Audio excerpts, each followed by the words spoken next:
In the area of the town of Botashani, our regiment was stationed in the forest west of the village of Sendrini. The soldiers were engaged in combat training on a specially equipped training field. The summer of the 4th year of the war promised to be very hot and dry. On the front roads, ridden by the wheels of cars and military wagons, ploughed by the tracks of tanks and armoured personnel carriers, the dust, sometimes rising up the column, covered the sky with a grey veil, and then the sun peeped through it faintly, as in a fog. In the fields overgrown with weeds and rarely sown, the gusty wind whipped the unripe ears.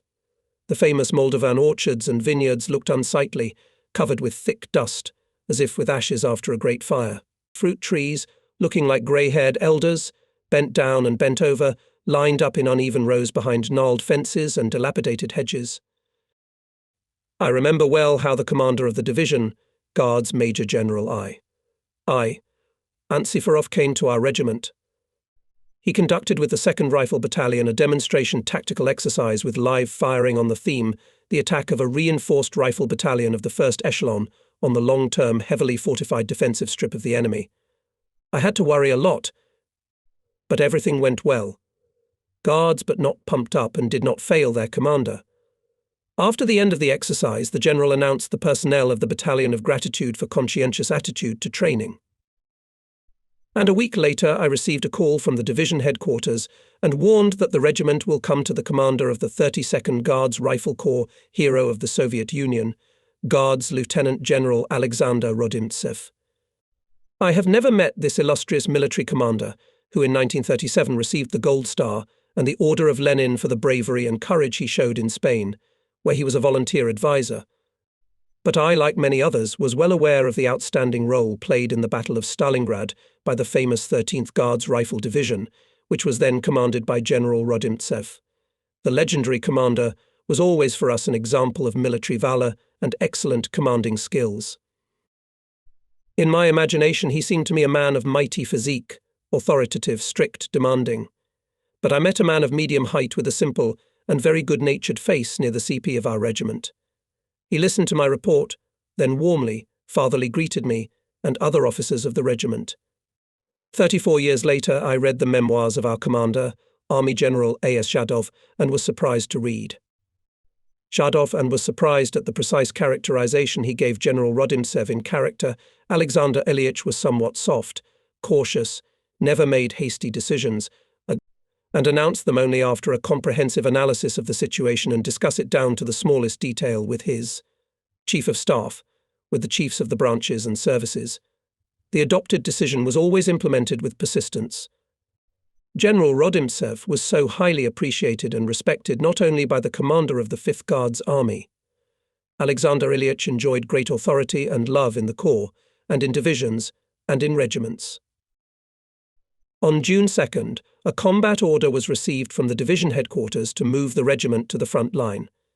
In all units at 3 p.m., combat training classes were stopped. Exactly 2 hours later, the regiment lined up in a marching column and moved in the direction of Dumbrova Rota, Kodary, Fokriali. Here, near the town of Lungu, we were to take the defence in the 2nd echelon of the division. Together with the commanders of battalions, companies, batteries and staff officers, I went to reconnaissance of the terrain. Knowing that the regimental defence area was in range of enemy artillery and mortar fire, I took precautions. But unfortunately they were not enough. The commander of the 8th Rifle Company, Guards Lieutenant Podkopayev, was wounded in the leg by a mine fragment. I decided to place the regiment's CP in a grove, half a kilometre south of the village of Fokriali.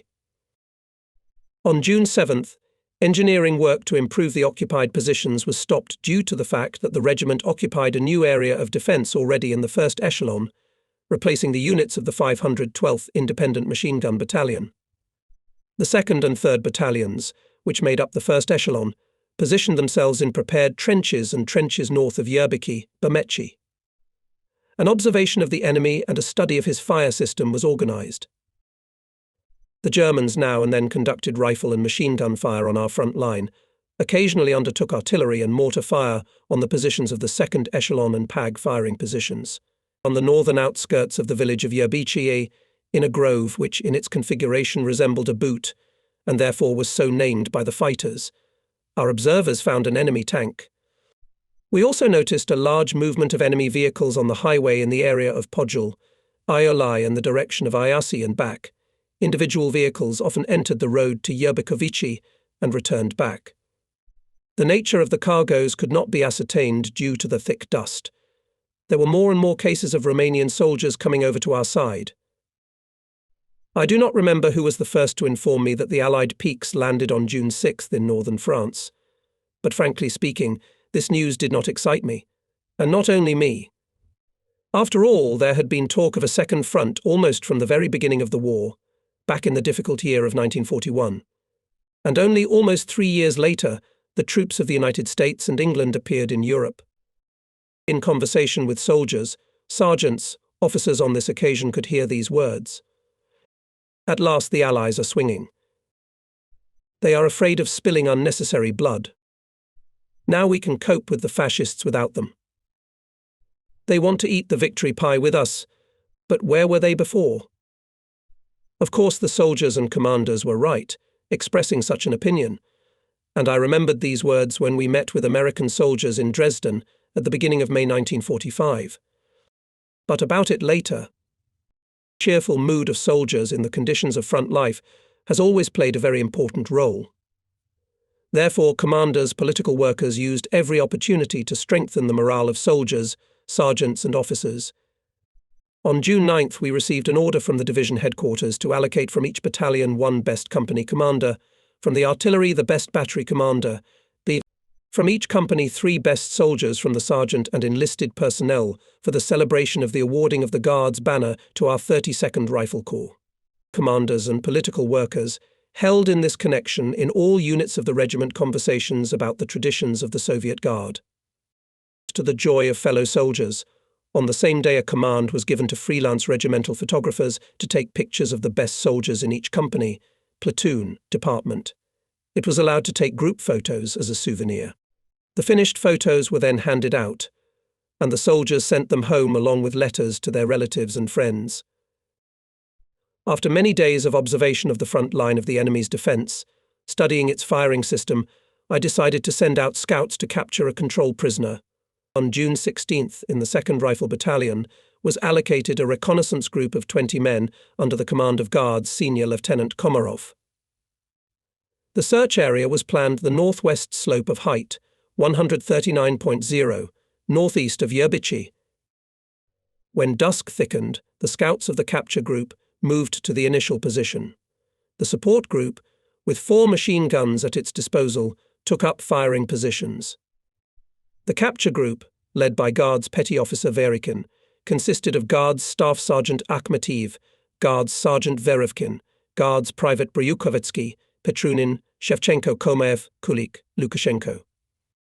With the onset of complete darkness, the scouts, being careful, crawled forward to the enemy trenches. At the same time, artillery bombardment of enemy positions began, accompanied by the fire of machine guns of the supporting group. Hitlerites were forced to hide in the trenches, and the soldiers of the capture group took advantage of it. They threw grenades at the trenches and broke into them. A hand-to-hand fight ensued. In a short fight, 10 enemy soldiers were killed. Some managed to escape, 5 raised their hands. In this battle was killed Senior Sergeant Akhmetiev, were wounded Privates Petrunin, Kulik, Bryukovetsky. Having taken prisoners, carrying away the killed comrade and helping to move the wounded, the group of scouts returned back. Only now the enemy opened machine gun fire on our scouts, but the fighters were already near their trenches. When the scouts got to their own, they learned that in the ensuing firefight, Guards Senior Lieutenant Komarov, who was directing the fire of the supporting group, was also wounded. In this group, Guards Sergeant Togilanov's squad especially distinguished itself. Instead of 1 control prisoner, 5 were delivered to the regimental headquarters, one of whom turned out to be an Oberleutnant. All of them were immediately sent to the division headquarters. A week later, another reconnaissance group under the command of Guards Lieutenant Vlasov was sent to the enemy location. The group included Guards Petty Officers Glebov, Morozov, Guards Sergeant Chugunov, Privates Cherba, Karulin, Lobov, Tarakin, Klimenko, Maloshevich, Shabanov, Tonasichuk, Zhobin, Svetlitsky, a total of 14 guardsmen. They captured 3 tongues a corporal, a sergeant and a soldier. They also got one captured machine gun. At the end of June 1944, the 5th Guards Army was transferred from the 2nd Ukrainian Front to the 1st Ukrainian Front. This became known when a combat order was received from the division headquarters to prepare for the transfer of the defence area occupied by the regiment. On June 26 at 3:00, the regiment was built into a marching column. In a few days we made a difficult march and arrived at the new place of deployment near the village of Mostiatsy. During these days the soldiers were happy to learn that the strategic offensive operation of several fronts to liberate Belarus had been successfully launched. On June 26, Moscow saluted the Soviet troops who liberated Vitebsk, and on June 29 a salute was sounded in honor of the liberation of Bobruisk. On this occasion political informations were held in the units. On July 3 I received a packet from the division headquarters with a combat order to prepare to move to the place of new deployment, where all units of the regiment this time would be delivered by railroad. In a short period of time to the railroad station Feleshti were brought planks for the equipment of 20 wagons, fully prepared fodder, firewood for camp kitchens, and much more. Our staffers worked tirelessly, drawing up the necessary documentation for the organization of loading and the echelons. On the next day it became known about the liberation of the capital of Belarus, Minsk, where the occupants had dominated for 3 years. The order of the Supreme Commander-in-Chief, dedicated to this remarkable event, received by radio, caused great enthusiasm among everyone. At the meetings held in the units, it was said that the Red Army was advancing on almost all fronts, that Hitler's invaders could not withstand its mighty blows. "And we would rather go into battle," exclaimed the soldiers. "Let's give the heat to Hitler." On July 4 the regiment made a march from Mostiatsy to the station Feleshti. From here the units in 2 echelons followed the railroad through the junction stations of Balti, Rybnitsa, Vapnyaka, Zhymarinka, Proskorov to Volochisk. From here, on July 12, after a short rest, we left in 2 columns in the direction of the town of Skalat, located southwest of Ternopil, and late in the evening the columns joined at the crossroads of highways 1 kilometre northeast of this city. Further on the regiment headed along the route Skalat, Kishvo, Poznanka, Dnila, Josifoka to Mikhailovka. This small place was surrounded by forest on almost all sides. The regiment camped on its northwestern edge, and on July 14 all units began combat training. 2 days later was scheduled review of the combat readiness of the regiment, which was conducted with the participation of Staff Officers Division Commander Major General I. Ant Syfarov. After dinner here on the forest edge, the division amateur art ensemble performed the soldiers. With a good mood, the soldiers left after the concert. I don't know why, but that evening I especially felt a sense of deepest respect for all these people who had already seen and experienced so much, my fellow soldiers, my combat comrades. July 19th, in the location of the camp of our regiment, held a general building of the division on the occasion of awarding it the Order of Suvorov I degree. Let me remind you that the division was awarded this order in January 1944 for participation in the Kirovograd operation. The commander of the 32nd Guards Corps, Guards Lieutenant General A.I. Rodimtsev, came to us again. Ode addressed the soldiers with a short congratulatory speech, and on behalf of the Presidium of the Supreme Soviet of the USSR, attached the Order of Suvorov to the Battle Guards banner of the division. In his response speech, Major General Ant Syfarov of the Guards said, "Blessed with the Suvorov star, we swear to beat the enemy with renewed vigor. We swear to destroy him in his own den." Then past the improvised tribune the most distinguished guardsmen of the past battles marched by platoon. Among them were the best soldiers of our regiment. It was at this time, in the second half of July 1944, the troops of the 1st Ukrainian Front, the second echelon of which was the 5th Guards Army, from the area of Ternopil, went on a decisive offensive, and, having defeated a large group of the enemy in the area of Brody, at the end of July liberated the city of Lvov. Developing the offensive, they forced the San River, and the fighting began to unfold in Poland. We already knew that on July 21st, the Polish Committee for National Liberation, the temporary executive body of power in the country, was formed in Chelm. Its creation expressed the victory of the People's Democratic Revolution in Poland, The newspapers published the PCNL Manifesto, which contained a program of fundamental political and socio-economic reforms in the country being liberated from fascist oppression. And at the end of July, the deputy regimental commander was summoned to a meeting in the political department of the division in connection with the withdrawal of Soviet troops into Poland. There Ivan Efimovich Poltorak was familiarized with the appeal of the Military Council of the First Ukrainian Front to the Polish people.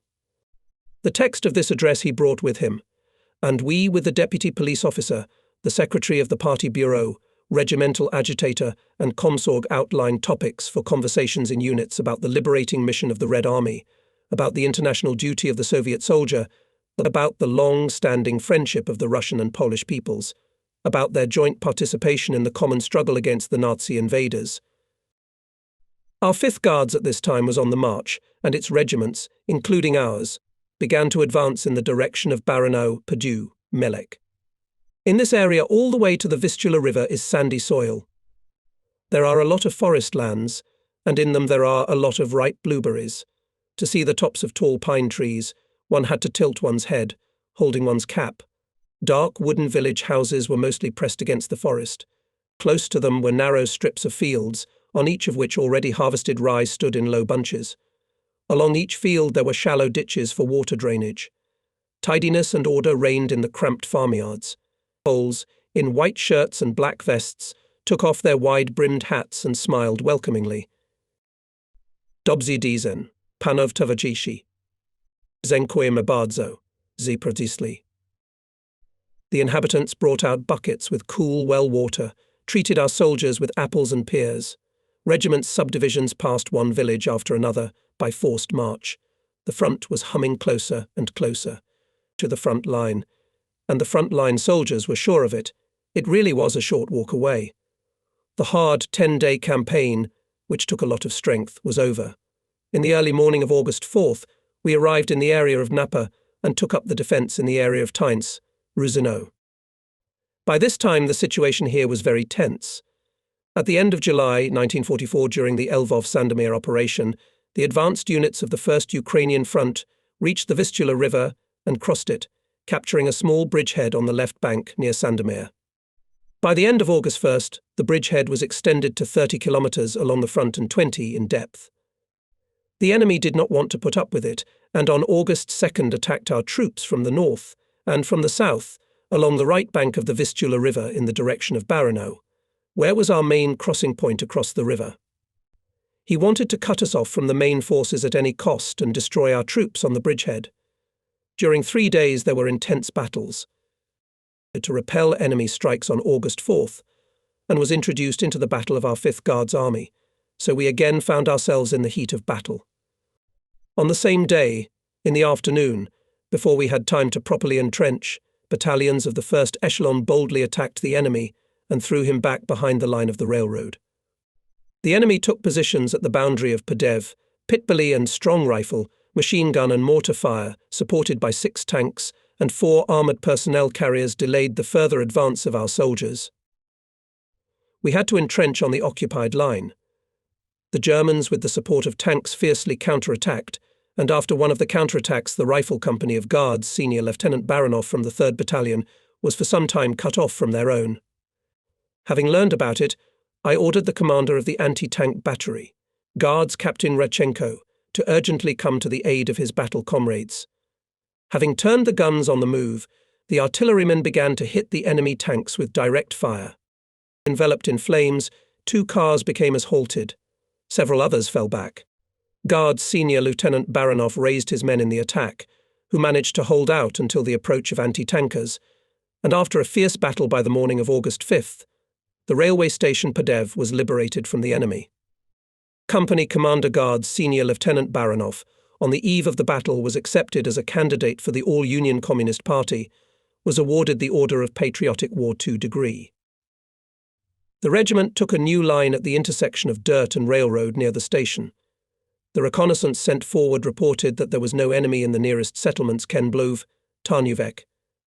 All our units moved further in the western direction, approaching the Vistula, and in the afternoon came to the right bank of the river. Its width reached here 250 and depth more than 3 meters.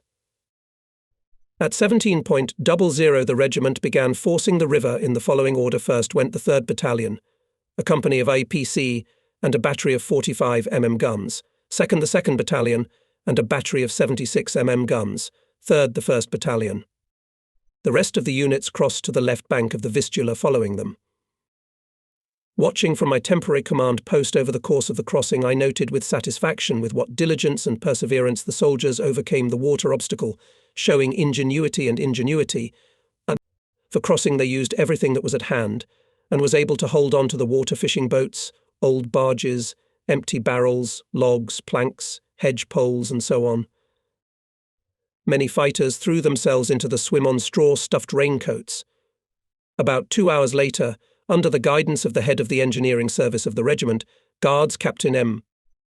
Kachaturov, our sappers built a ferry from 2 barges found on the sandy shore, which were abandoned by the Germans who did not have time to use them. Despite the strong current, the sappers of Lieutenant Komin's platoon skillfully led the ferry not by cable, but by oars. Officer Ushakov's platoon simultaneously organized a boat crossing. Guards Senior Sergeant Churigin managed to accommodate 20 men in the boat, and even with 4 mortars, the ferry, working continuously, made 16 trips back and forth in a day. The boat turned around 29 times. At dawn on August 7th, the regiment took up the defence on the left bank of the Vistula, on the section Zalezje-Ziborsk. Here were also concentrated 22nd Motor Brigade, 108th Mortar Regiment, 95 tanks. The enemy, according to our intelligence, had a strong pre-bridge fortification northwest of the bridge across the Vistula, which was in his hands. Hitlerites, guessing apparently that our troops are accumulating in front of their positions, hastily began to transfer reinforcements. During the night there went about 50 tanks and up to a regiment of enemy infantry.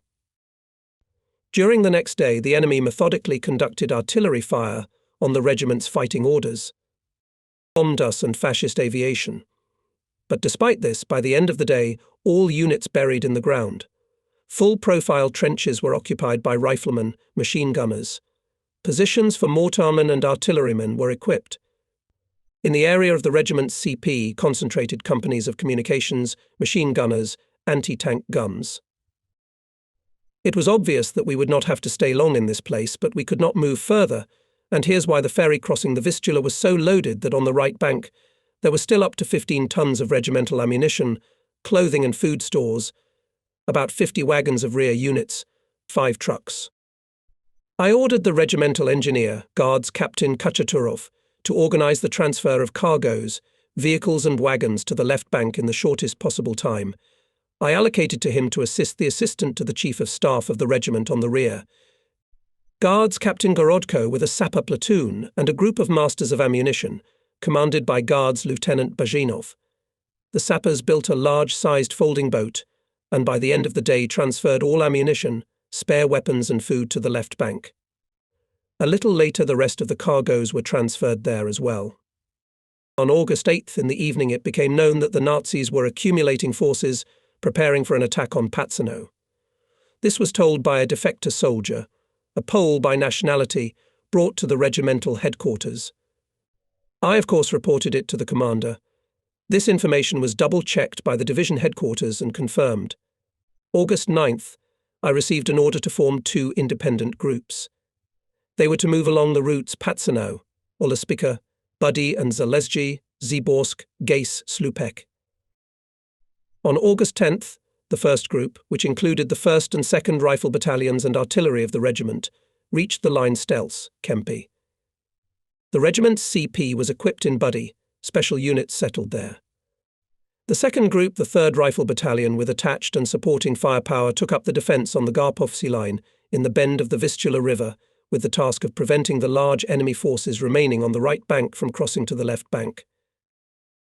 We understood, of course, that the enemy would not leave us alone and would try to throw the Soviet troops from the Sandomir bridgehead, from where the direct way to the Oder, to Berlin. And so it happened. On August 11th, the enemy struck at the junction of the 112th and 95th Guards Rifle Divisions, threatening to reach the rear of the 32nd Guards Rifle Corps. To prevent such a threat, the commander of the 5th Guards Army, General A.S. Zhadov, who at that time was at the headquarters of the 32nd Corps, gave an order to its commander, General I. Rodimtsev, to urgently put into action our 97th Guards Division and in cooperation with the 52nd Tank Brigade to hit the flank of the advancing group of German troops. The Corps commander immediately ordered General II. Antsefarov to attack the enemy advancing in the direction of Kurdzavenka, Shidlov. I received an order the regiment to withdraw from the occupied positions and move from Brod to Konomlot by forced march. For a more detailed clarification of the combat situation was sent reconnaissance. In the forest near the village of Grozibo, the regimental scouts unexpectedly encountered German reconnaissance. The fight was short and not in favour of the Germans. Enemy spies were forced to retreat, but not all of them. Our fighters captured an Oberleutnant and a soldier of the 79th Infantry Regiment. Information received from these prisoners clarified something.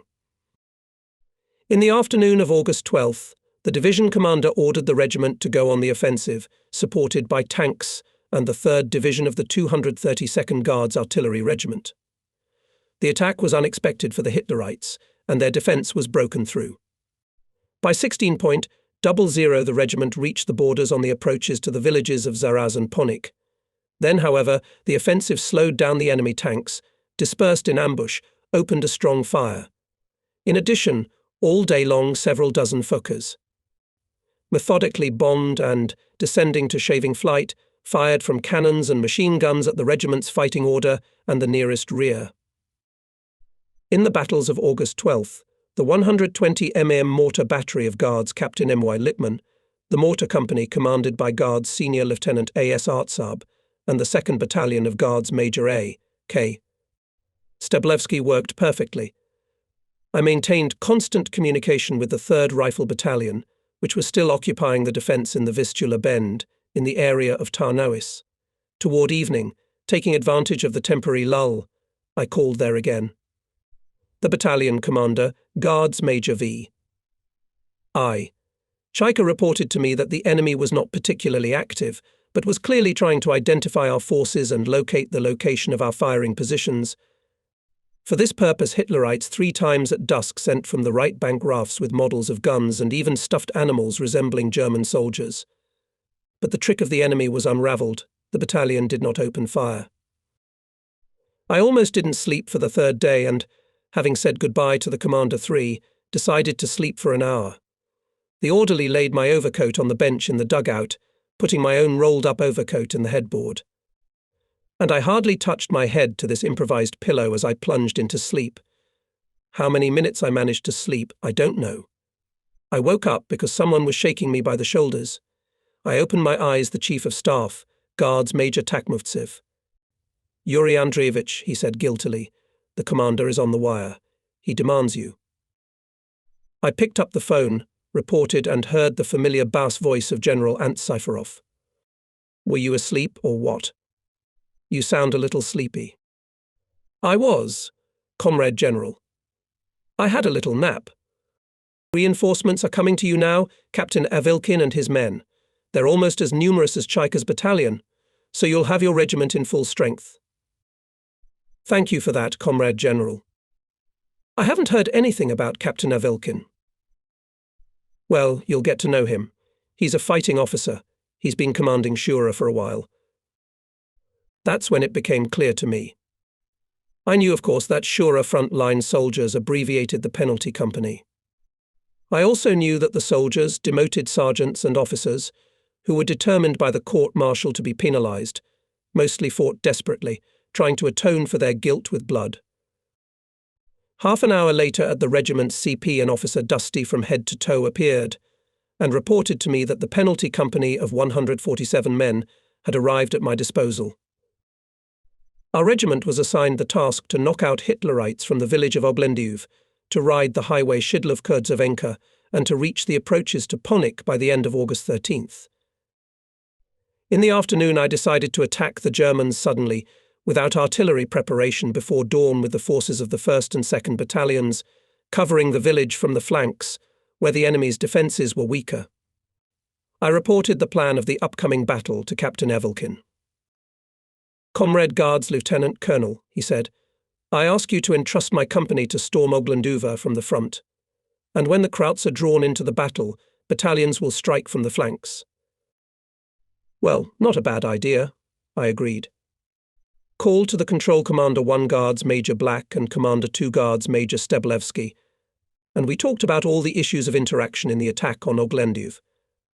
About 3 o'clock Avilkin's company secretly concentrated in a small ravine near the outskirts. Then, without a single shot, silently the penal officers rushed to the attack. A hand-to-hand fight ensued. Hitlerites apparently did not expect such a daring attack and retreated to the depth of the village. And the German tankers did not even have time to start the engines of the tanks standing on the road. They were captured by the men of the company and turned out to be quite serviceable. When 2 green rockets launched by Avilkin soared over Oglenduv, the 1st and 2nd battalions got into action, and by daybreak Oglenduv was in our hands. I got there about 20 minutes after the battle was over.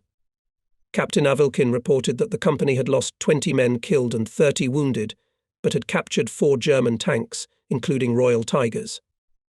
I had seen more than once simple Tigers, but Royal had never seen them before. I examined them and came to the conclusion that the machine was powerful, but it seemed clumsy. I will note, by the way, that these tanks, as I was then told in the division headquarters, were the first of the captured tanks on the First Ukrainian Front. A few days later, 10 serviceable Royal Tigers were sent to Moscow for the exhibition of trophy weapons, opened in the Central Park of Culture and Recreation named after M. Gorky. Among this dozen of trophy combat vehicles were the Royal Tigers captured by Captain Avilkir's company. And to finish with this combat episode, I will say that this unit soon joined our regimental family, and the former penalized soldiers, as having atoned for their guilt before the motherland with blood, became full-fledged soldiers. It was a hot day on August 13th. The thermometer in the sun showed almost 40 degrees. This day was hot and on heat of fights. Hitler's command did not want to come to terms with the loss of Oglenduva and undertook one attack after another. Only until noon had to repel 5 infantry strikes supported by 10 tanks. 2 of them were hit by the gun crews of Guards Sergeant Durakin and Guards Staff Sergeant Levin, and the 3rd tank was put out of action by the Pityerovtsi. Later, the deputy battalion commander, Senior Lieutenant Pavlov, told me and Major Poltorak that the night before, when the mail came, our famous machine gunner Alexander Zhegiria received a letter. It was from his brother Vasily from distant Stalingrad. Well, what does the brother write? Pavlov asked the sergeant. He writes that he recently visited his native village, that my mother has become completely grey, mourning younger brothers Nikolai and Yasha, that she is worried about me. She asked Vasily to write to me to take care of himself.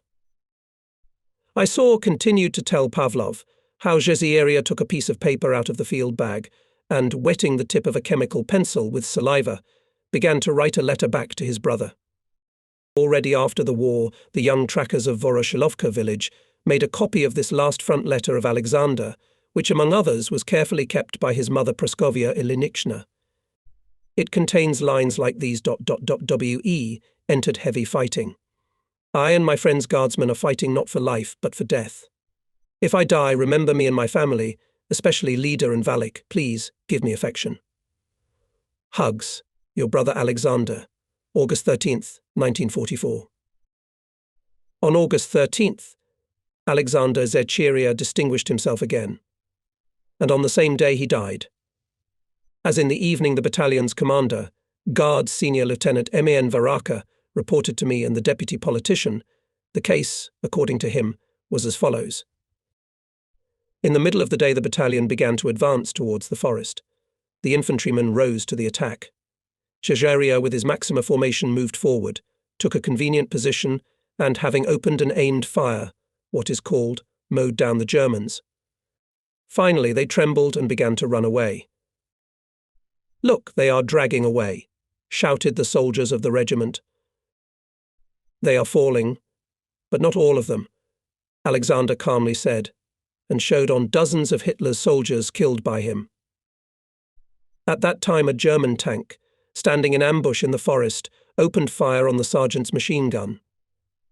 After the second shell burst, sent from the tank cannon, the Partok saw how the machine gun was thrown away by the explosion, and Zhachiria fell down on the side, grabbed his right side. Machine gunners Fedorov, Lunev and Sivak rushed to him. They unbuttoned his uniform, lifted his head with their hands. The wounded breathed heavily and intermittently. The ground under him was soaked with blood. The soldiers quickly tore individual bags and began to bandage the sergeant's chest. Varaka ran up. "Be patient, Sasha," he said. "Be patient. Everything." Zhachiria said quietly and panting, whispered hotly, "Beat the bastard. Fascist for our desecrated land, as I beat him." "Aye." These were Alexander's last words. Varaka immediately took out of the clipboard the form of a zipper leaflet and wrote on it, "Guardsmen, friends. The hero gunner, communist Alexander Zhachiria, died. Our Sasha is dead. Forward to the enemy. Let's avenge Zhachiria," and sent a leaflet through the trenches. And the first farewell salute to the dead hero was 5 volleys of our guards' mortars, which fell on the heads of the fascists. It was the beginning of the artillery preparation before a new attack. Ahead was the village of Konimluti. After a short but brutal battle, it was liberated from the Nazis. In this Polish village, behind the fence of the church, the funeral of the hero machine gunner Alexander Zhachiria, our glorious battle comrade, took place. On the lid of the coffin, covered with kumak, the warrior's helmet, autumn flowers, asters. A funeral meeting was held. To the burial place the coffin was carried in the arms of the officers of the regiment. Threefold salute, a volley of machine guns and rifles, was the last military honor to the valiant son of our fatherland. On the obelisk in Russian and Polish languages later was embossed the inscription, "Hero of the Soviet Union. Guards Sergeant Alexander Efimovich Zhachiria died a brave death for the liberation of Poland from the German invaders on August 13, 1944. Still do not have time to fade flowers on the grave of the hero.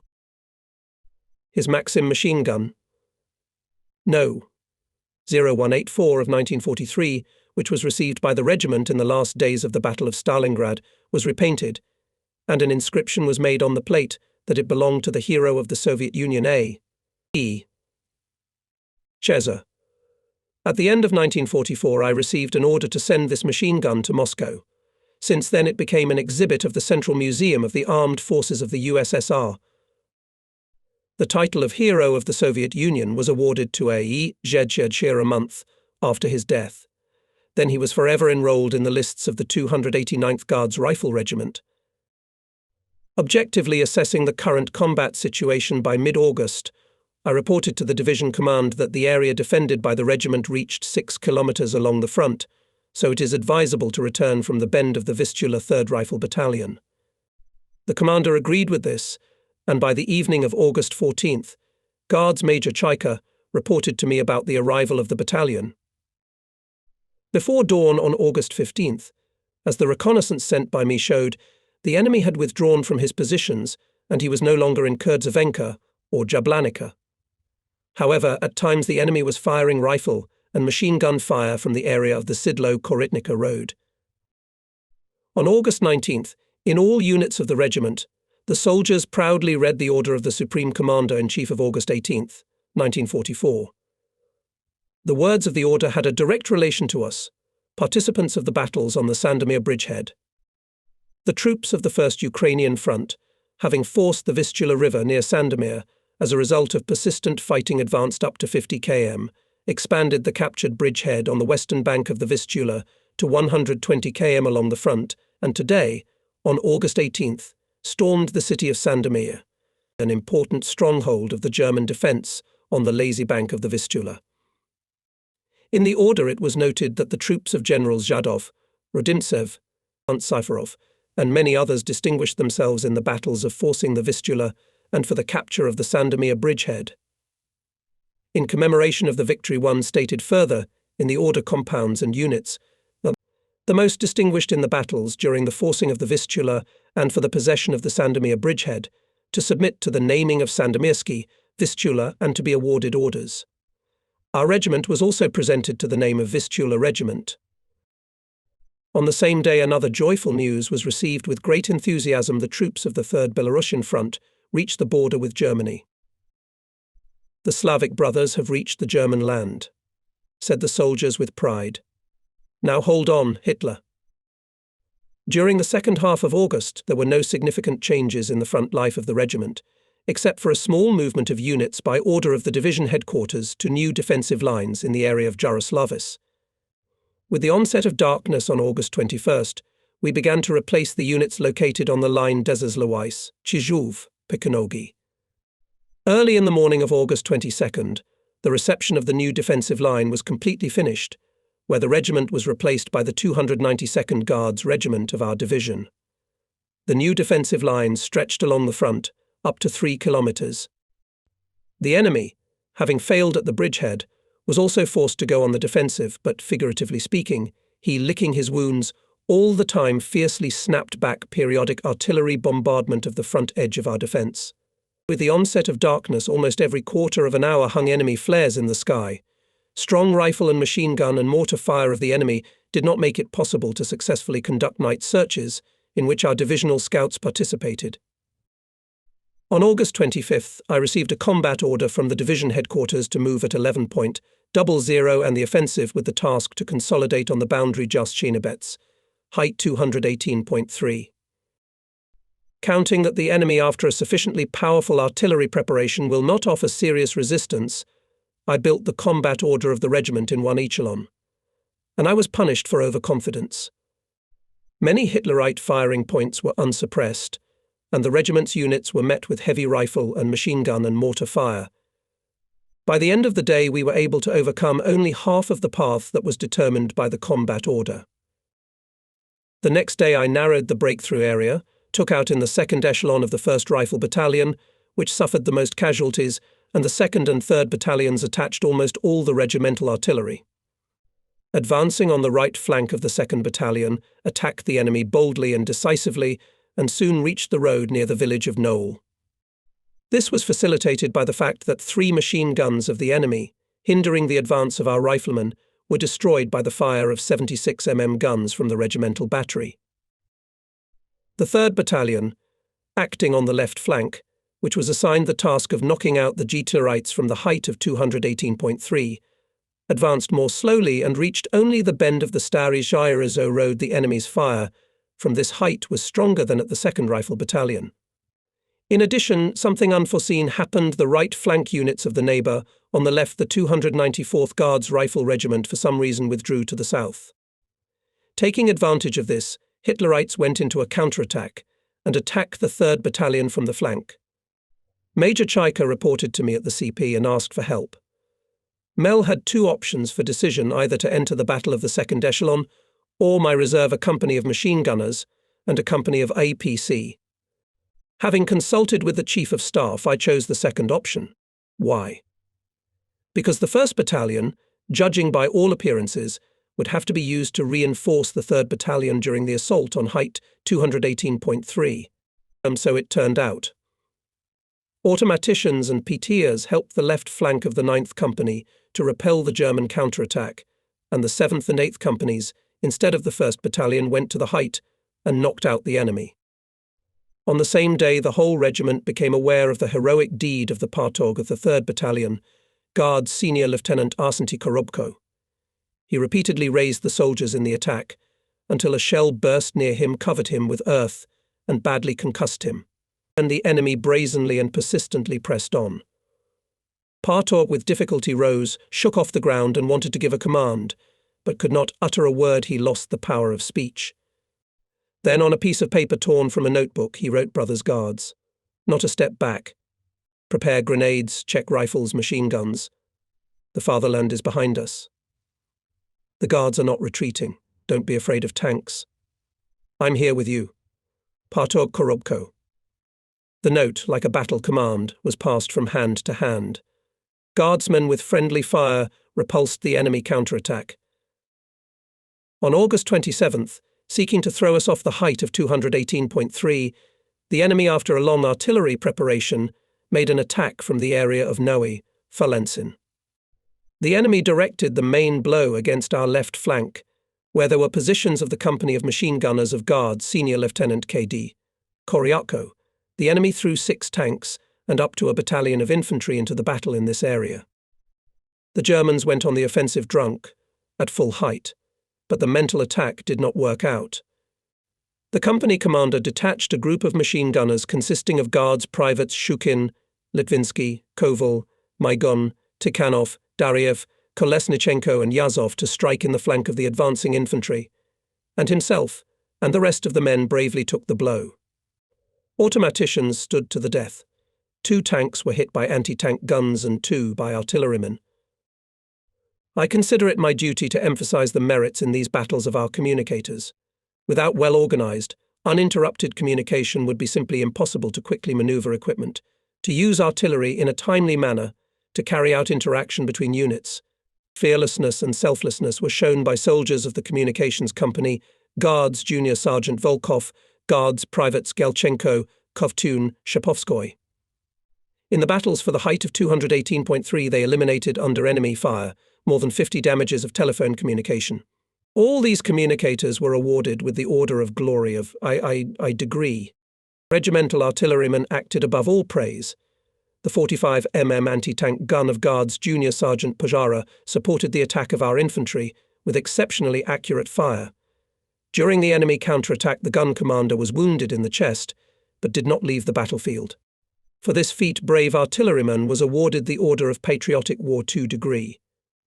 The same award was given to the commander of the 45 mm gun, Guards Sergeant Yurchenko, and the commander of the squad of the APC company, Guards Sergeant Ishchenko. The commander of the mortar platoon, Guards Lieutenant Dubinin, skillfully directed the fire of his units.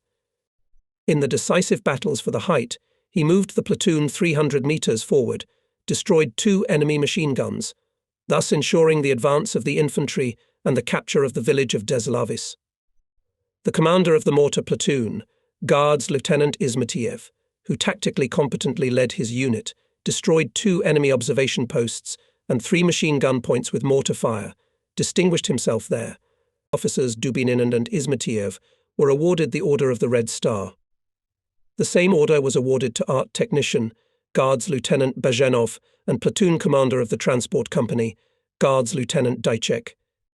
Understanding the exceptional importance of uninterrupted supply of the regiment with all kinds of ammunition, they skillfully organized round-the-clock delivery of ammunition, mines and shells to the units. The Order of the Red Star was also awarded to officers Rumiantsev, Pasinkov, Sazonov, Kislov Igorov, Zarubin, Sunduk, Guards Petty Officer Prydal, Guards Senior Sergeant Kozyrev, Guards Junior Sergeants Vovnenko, Ulfaronko, Guards Privates Vizul, Krivda and others.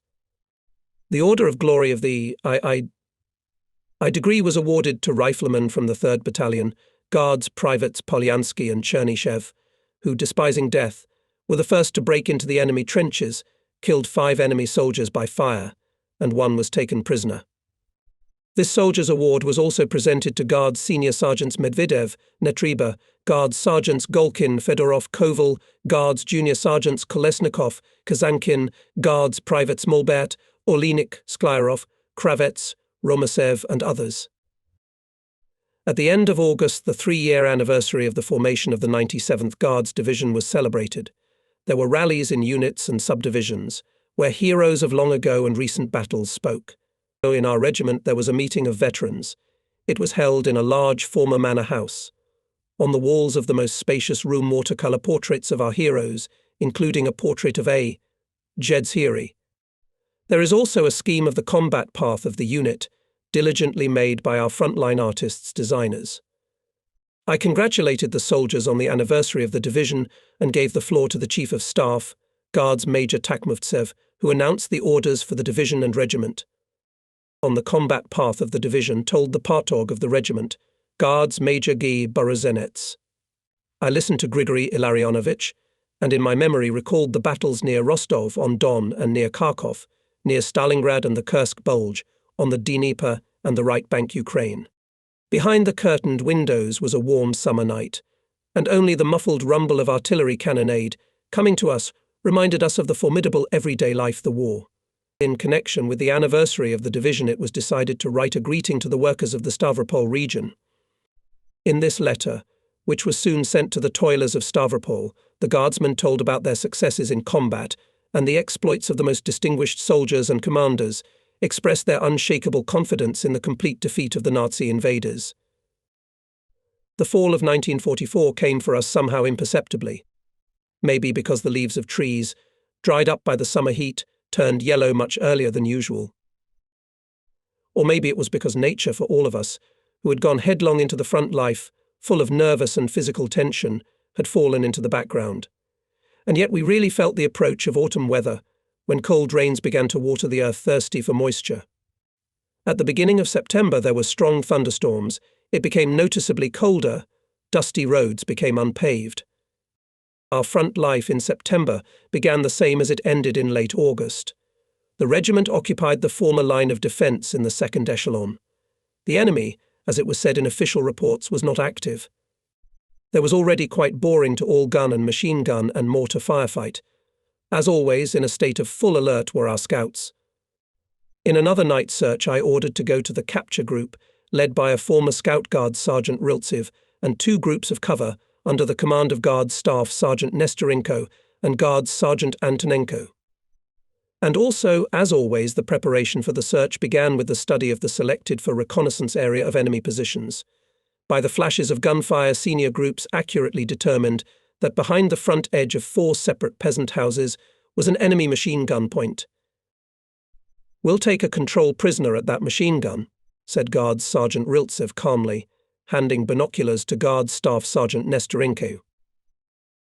"Yes," the latter agreed, looking into the distance. "You can orient yourself well here." When dusk thickened, the scouts in pairs began to move behind their commanders. Each of them had 4 grenades, a machine gun, and an army knife. When the enemy trenches were not far away, the area was illuminated by the light of a flashed rocket. Sprawled on the ground, the scouts for a minute froze in place. Nestorenko noticed that the rocket launch site is much farther away from the German trenches. Did the Krolts really leave for the night? He thought and began to listen. Not a single sound came to him. The senior sergeant crept noiselessly close to the trenches. Near them lay kettles, satchels, but there were no Germans. At the conditional signal, scouts crawled further behind the front line to the 4 houses. Nestorenko's assumption was justified. When our fighters were already 50 meters from the outermost house, again very close to the rocket soared. In its light, scouts clearly saw a machine gun standing at the fence, and away from him one after another 4 dugouts. Forward. Softly, but clearly, as soon as the rocket went out, the command was given by the commander of the capture group, Sergeant Riltsev, and immediately grenades flew into the location of the Germans. From all sides our soldiers' automatic rifles rumbled. Hitlerites responded with indiscriminate shooting. Riltsev was wounded. The commander of the cover group, Guards Senior Sergeant Nestorenko, rushed into the German trench, followed by a young scout Samsonov and others. A hand-to-hand fight ensued. Guards Private Tarasenko noticed how the German jumped out of the trench and ran towards the village. A grenade thrown after him exploded at the feet of the fugitive. Another German jumped out of a neighbouring trench. Tarasenko rushed at him and knocked his rifle out of his hands and threw him to the ground. A few minutes lasted a stubborn struggle. Finally, Tarasenko overpowered the German. "Come to me, I have the Kraut!" he shouted. Instantly from the darkness appeared scouts Boshko and Zubenko. They helped Tarasenko to tie up the fascist soldier. At this time the rest of the scouts finished with the Germans, who were in the dugouts. As suddenly as it began, the shooting was silenced, and the soldiers, taking with them the tongue, disappeared in the darkness. An hour later, the prisoner testified at the regimental headquarters. And the scouts, with the exception of Riltsev, who had to be sent to the infirmary, spread out on the fragrant hay, slept a bogatier sleep. I learned about the vicissitudes of this successful night search from the commander of the reconnaissance company, who reported to me in detail about the actions of scouts. The war taught us a lot, and in particular the immutable rule that in defence at the first opportunity to improve the engineering equipment of positions. And so it was this time. But as soon as the soldiers began to work with shovels and dust rose above the trenches, the enemy immediately opened artillery and mortar fire. Several men were wounded. Then I ordered to carry out engineering works only at night. And in order to speed things up, I involved soldiers of the regiment's units and rear units. About the intensity of these works can be judged by these figures, taken by me from the combat report to the division headquarters, sent September 1st at 10:00. Only for one night were dug 300 linear meters of full-profile trenches, 620 linear meters of trenches 0.5 m deep, 8 firing positions for machine guns, equipped 2 machine gun bays. Until about 12:00 the soldiers slept, and then engaged in combat training. The theme of the training offensive reinforced rifle company and attacking the front edge of the enemy's defense by day and night, fighting in the depth of the enemy's defense, and close combat in trenches and trenches blocking small strongholds, securing the achieved lines and repulsion of enemy counterattacks offensive in the forest. According to numerous data received at that time, Hitler's troops began to accumulate ammunition with chemical warfare agents in frontline and army warehouses. It was not excluded that the fascist rulers, anticipating the inevitable collapse in the war unleashed by them, would decide to use chemical weapons against the Soviet troops standing on the threshold of Hitler's Reich. In this regard, the head of the chemical service of the regiment, Guards Captain N.I. Canin organized and conducted classes with officers and non-commissioned officers of the regiment on anti-chemical protection. Additional measures were taken to equip all personnel of the regiment with gas masks and other means of chemical protection available at that time. I visited the regimental commander's training camp, which was held by the corps commander. In addition to the corps commander and the head of the political department, before us spoke head of the operational department, Lieutenant Colonel I.F. Skorobis, Intelligence Major P.S. Vasilenko, Chief of Communications Lieutenant Colonel K.V. Podchekayev.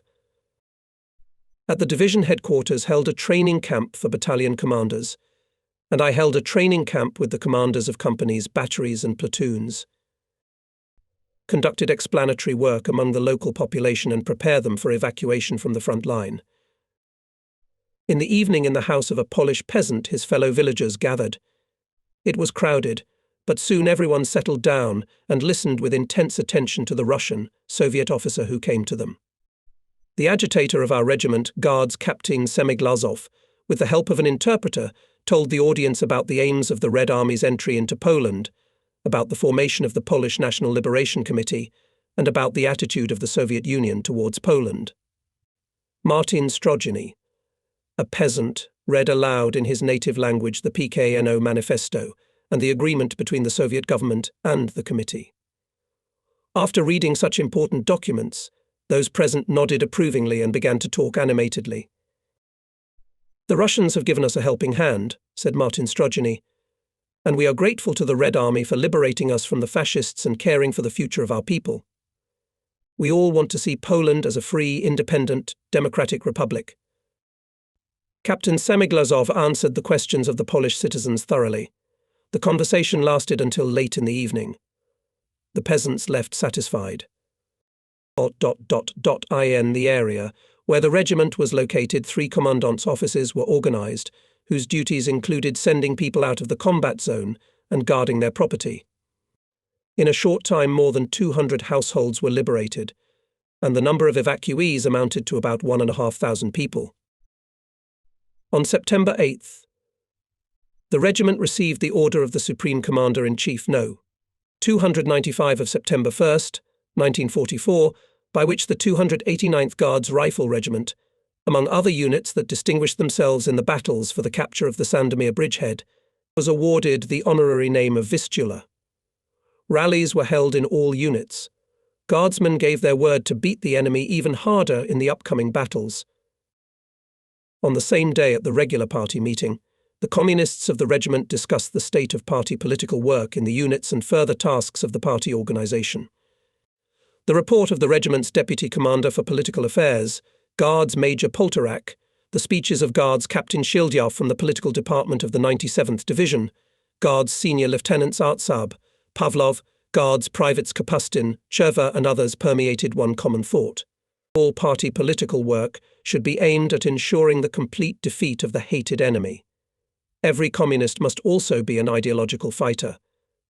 Communist soldiers, first of all, commanders and political workers, explained to their fellow soldiers the reports of the Sovinform Bureau, held talks, answered the questions of the soldiers.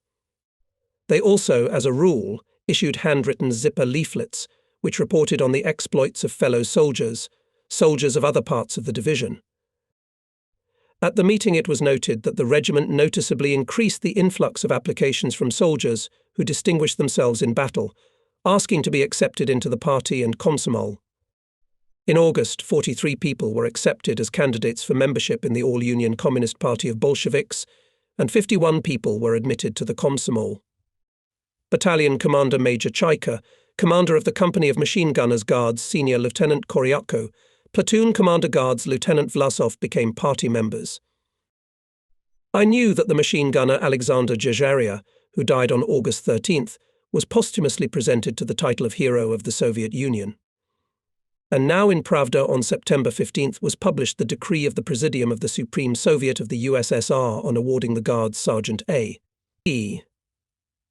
Zhezharia the title of Hero of the Soviet Union. He was the first in our regiment to be awarded this high rank. Having consulted with Ivan Efimovich Poltorak, I went together with him to the units.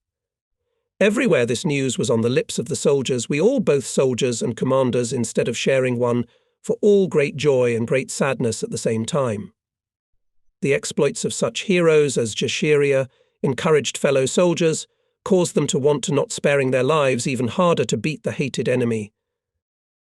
A great role in maintaining high morale of our soldiers played a very necessary in the conditions of front life activity of agitators. One of them, selflessly devoted to his work, initiative, enjoying great trust and respect among his fellow soldiers, was Guards Senior Lieutenant Arsenty Korobko. He first commanded a machine gun platoon. Then he acted as a party leader of the 3rd Battalion. To his voice listened not only communists, but all the soldiers, because Korobko bravely fought in battles, was always ahead. After the transfer of Captain Beloglazov to the political department of the division was vacant position of regimental agitator.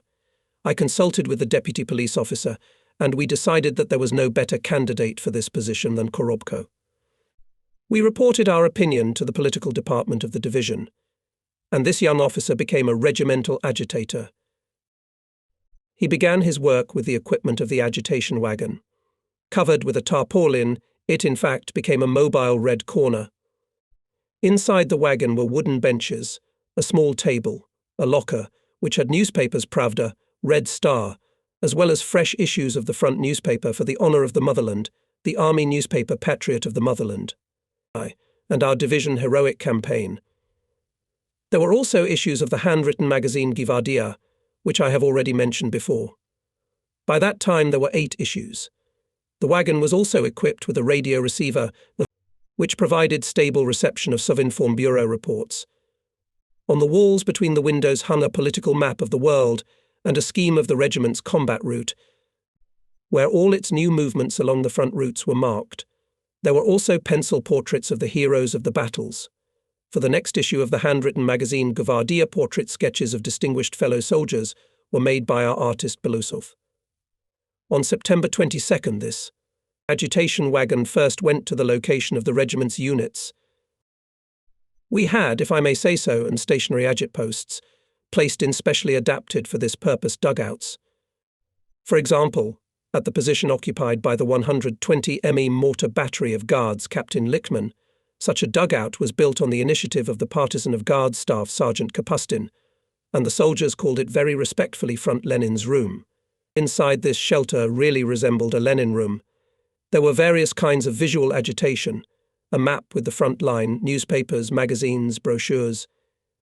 There were political talks, loud readings of newspapers, and in the evenings, when there was a rare lull in the front life, there was a collective learning of songs to the accordion. The divisional newspaper wrote about the experience of this agit post, calling to pick up the initiative of the mortarmen. In September, Sovinform Bureau, almost every day, reported about new victories of the Red Army. Romanians and Bulgarians, Czechs and Slovaks, Hungarians and Yugoslavs joyfully met the Soviet soldiers' liberators. The Baltic states were liberated. All this caused a burst of enthusiasm among the soldiers of the regiment, and your full-time and freelance agitators barely had time to comment on these momentous events. In late September, heavy rains began to fall, and all engineering work in the regiment slowed down. By this time, the combat training program outlined in the plan and schedule had been fully completed, followed by several days of battalion tactical exercises using regimental artillery. On September 27th, a combat order was received from division headquarters to move the regiment to a new defence area. At 20:00, the regiment moved along the route Glendo, Stazo, Podmaliniak, Prozimi, and by 24:00 concentrated on the edge of the forest northeast of Prozimi. On the next day, a reconnaissance of the terrain was carried out, and the regiment's units advanced to the front line with the onset of darkness. The proximity of the front line was felt quite real from the enemy's side now, and then slammed single shots from rifles, occasionally fractionally murmured short machine gun bursts. All night, until morning, the Germans periodically illuminated the front line with rockets. In this uneasy, but already quite familiar front situation, and there was a change of parts, 34th Guards Rifle Regiment of the 13th Guards Division gave us its defensive area in the area of Kasetelen, Vigoda, Yasen. We spent almost a month in the trenches, stood in defence for a long time, and naturally we were eager to take part in the real business, meaning offensive combat operations. On one of such days, and went around the trenches of the front line. I often stopped and talked to the soldiers. One of them introduced himself. Private Kapushak asked, "Will we be advancing soon, Comrade Lieutenant Colonel?" "Soon," I answered, and, seeing that the soldier is quite young and probably not shot, added, "And in the meantime you should learn to fight, Kapushak. After all, only a skillful fighter wins." The company commander confirmed that Vasily Kapushak had arrived to the regiment recently, after the liberation of the Stanislav region, where he lived in a village. His sister Katria was tortured by the fascists, said the company commander, and the soldier is eager to fight to avenge them. A week passed, maybe even more, and here in the combat report of the commander to the regimental headquarters, I meet Kapushak's name. On the attempt of Germans to attack our positions, the soldiers of the battalion answered such a swift blow that Hitlerites, retreating, had to wade across a small river. Vasily Kapushak showed skill and tactical cunning. Ahead of the retreating, he, together with soldiers of the machine gun crew of Guards Privates Poshtinuk and Grinko, quickly crossed to the other bank. And as soon as the Hitlerites came out of the water and climbed the helm behind the hillside, Kapushak from ambush hit them with a machine gun burst. The soldier saw how the first Germans killed by him fell down, and in his heart he rejoiced his sacred revenge on the enemy was accomplished. Then the second group of Hitlerites appeared. Quickly changing the position, the machine gunner again opened and aimed fire. The fascists came to their senses and began to fire from mortars at the machine gunner's position. Kostya Poshtanuk, a fellow countryman and friend of Kapushak, was wounded by a mine fragment. Soon Taras Grinko was killed. It was the first death, the first loss of a battle friend that happened before Vasily's eyes. At first he was even confused and helplessly said, "How can it be, guys? How can it be?" But the momentary confusion was replaced by a rush of indomitable anger. Kapushak clenched the handles of the machine gun and did not stop firing until the surviving fascists began to withdraw indiscriminately. Combat presented Kapushak for the first combat feat to the Order of Glory. I'd agree. I supported this presentation, and soon the first award appeared on the young machine gunner's uniform. On September 29th, was summoned to the division headquarters by the commander of the regimental reconnaissance platoon, Guards Petty Officer L. Vinogradov. I personally knew the reason for this summons, but whether or not Alexander guessed why he was summoned, I did not know. In any case, he kept calm, was as taut as always, except that in his brown eyes shone cheerful sparks. I guessed, probably. On this day, the division commander, Major General Major I. Antseferov, first presented him with the epaulets of a junior lieutenant, and then the Order of Glory, first class, and congratulated the first in the division full cavalier of this honourable soldier's order. He was also handed a letter of greeting from the division command, which included the following words to you, the first full holder of the Order of Glory of our division, courageous and fearless hero of our beloved motherland. The division command sends warm, heartfelt, Combat greetings and shakes your bogatia hand. We are confident that you will educate dozens of courageous and experienced scouts, pass on to them your wealth of experience, and by your heroism, courage and bravery will glorify in battles our battle guards' banners.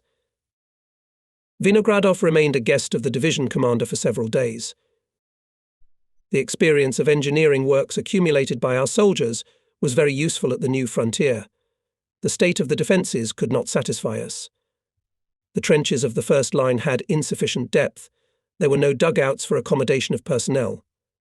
But when we had to take up the task of putting things in proper order, we realized what was going on. Under a thin layer of soil on the defense site were solid stones and rubble, and again in the night time our fighters were literally digging into the ground. So for us, October 1944 began. There are their own strict laws of war for those who are on the front line. One of them is to know as much as possible about the enemy, to be always on the alert, not to let the enemy catch you off guard.